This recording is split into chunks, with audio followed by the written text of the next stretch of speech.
Hello বন্ধুরা, তোমরা সবাই কেমন আছো? ও দই ভালোই আনো। আছো? কিন্তু আমি আজ তোমাদের সাথে কি শেয়ার করব জানো? কলার মোচার ঘন্ট রান্না করব আজকে আমি। তা কলার মোচার ঘন্টটা আমি কি করে করব সেটাই আজ আমি তোমাদেরকে দেখাবো। দেখো, কলার মোচাটা আমি আজ ভালো করে কেটে নিচ্ছি। তারপরে দেখো, গরম জলের মধ্যে অল্প এটা ভালো করে সিদ্ধ করে নিতে হবে। তাই গরম জলের মধ্যে কেটে রাখা মোচাটা আর একটা আলু দিয়েছি, ওই আলুটা আর হচ্ছে এখন অল্প লবণ দেব আর হলুদ দেব।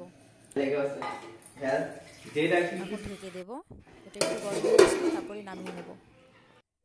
হ্যাঁ দেখো, এখন আমি তেলের মধ্যে দুটো শুকনো লঙ্কা দিয়ে দিয়েছি। শুকনো লঙ্কাটা যখন কালো হয়ে আসবে তখন আমি কেটে রাখা পেঁয়াজ আর লঙ্কাটা দিয়ে দেব। দেখো আমি কেটে রেখেছি, এখন দিয়ে দিলাম। লঙ্কার গুঁড়ো দিয়ে দিলাম, এটা হচ্ছে তোমার জিরার গুঁড়ো, আদা রসুনের পেস্ট। এসব তখনই দিবে যখন পেঁয়াজটা একটু ব্রাউন কালার হয়ে আসবে, তখন দিতে হবে। তারপর ভালো করে নেড়ে চেড়ে তারপরে আমি এখন দেবো যে ঝরিয়ে রাখা মোচাগুলো। দেখো একটু তো জল নেই, কিন্তু ভালো করে একটু তো জল রাখিনি আমি, ভালো করে ঝরিয়ে রেখেছি মোচাগুলো।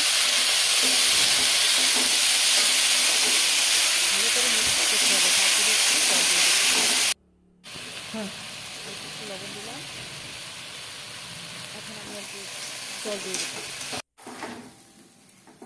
যখন মেজে আসছে তখন অল্প জল দিয়ে দিলে ভালো হবে খেতে। হ্যাঁ দেখো, এখন জলটা টেনেছে, তাই আমি নামিয়েও নিলাম। এখন এটা আমি গরম গরম ভাত দিয়ে খাবো। তোমরা